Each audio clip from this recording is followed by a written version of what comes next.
इकडे इकडे इकडे कोण आहे का? कैलास पाटील, कैलास पाटील बोलणार आहे का? आता काय काय ऐक, आता तुम्ही आहे ना अध्यक्ष महोदय, हे झालं की तुम्हीच आहे. बोलू ना. बोला बोला. अध्यक्ष महोदय, लिहूनच घेता, नुसतं काहीच करत नाही.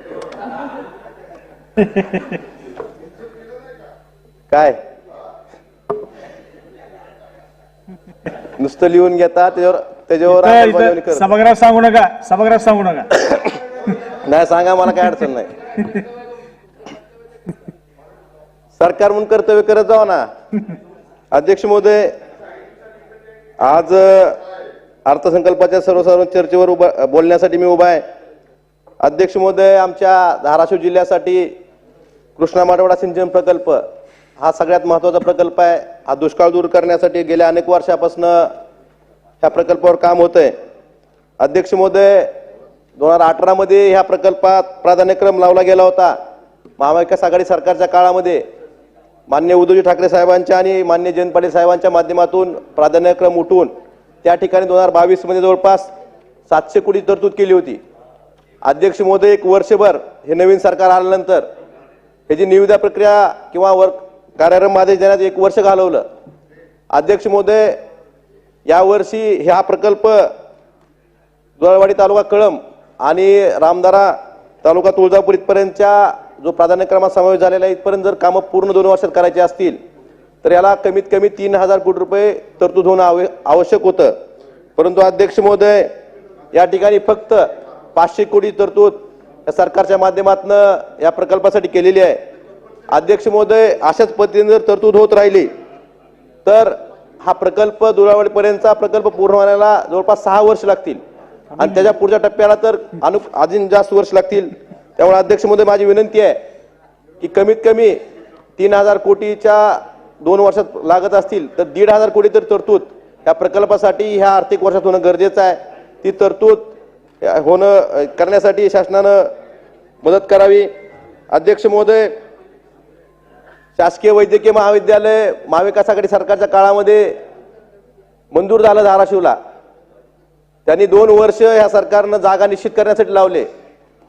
आता बांधकामासाठी निधी सुद्धा जवळपास 350 कोटी रुपयाची मागणी विभागाकडनं आली होती, परंतु या ठिकाणी कुठेही निधीची तरतूद केलेली दिसत नाही. त्यामुळं महाविकास आघाडी सरकार आता आपण बघतोय की आपण एवढी मोठी शासकीय वैद्यकीय महाविद्यालयांची यादी वाचून दाखवली, परंतु कमीत कमी जे महाविद्यालय मंजूर आहेत त्या ठिकाणी बांधकामासाठी निधी तिथं देणं गरजेचं आहे. ही सुद्धा तरतूद शासनानं करावी अशी माझी विनंती आहे. अध्यक्ष महोदय, माझ्या मतदारसंघातील कसबे तरोळा येथे डॉक्टर बाबासाहेब आंबेडकर यांनी 1941 साली महामार्ग वतनदार परिषद घेतली होती. त्या ठिकाणी शासनानं एक स्मारक तिथं उभं करायचं ठरवलं होतं, परंतु त्या ठिकाणी जी जिल्हा परिषद शाळा आहे ती शाळा स्थलांतरित करणं गरजेचं आहे आणि ती शाळा स्थलांतरित करून त्या ठिकाणी स्मारक उभारण्यासाठी शाळेच्या बांधकामासाठी आणि जागेसाठी जवळपास 12 कोटी रुपयाचा प्रस्ताव बऱ्याच दिवसापासून आपल्या शासनाकडे पडून आहे. हाही प्रस्तावाला मंजुरी द्यावी, त्याची निधीची तरतूद करावी आणि स्मारकासाठी फक्त 96 लाख रुपये मंजूर आहेत. अध्यक्ष महोदय, त्या ठिकाणी आंतरराष्ट्रीय दर्जाचं स्मारक होणं गरजेचं आहे. त्यामुळे त्यासाठी सुद्धा निधी वाढवून देऊन त्या ठिकाणी आंतरराष्ट्रीय दर्जाचं स्मारक करावं ही माझी मागणी शासनाकडे आहे. अध्यक्ष महोदय, धाराशिव शहरात लोकशाहीर अण्णाभाऊ साठे यांच्या पुतळ्याची मागणी बऱ्याच वर्षापासून आहे.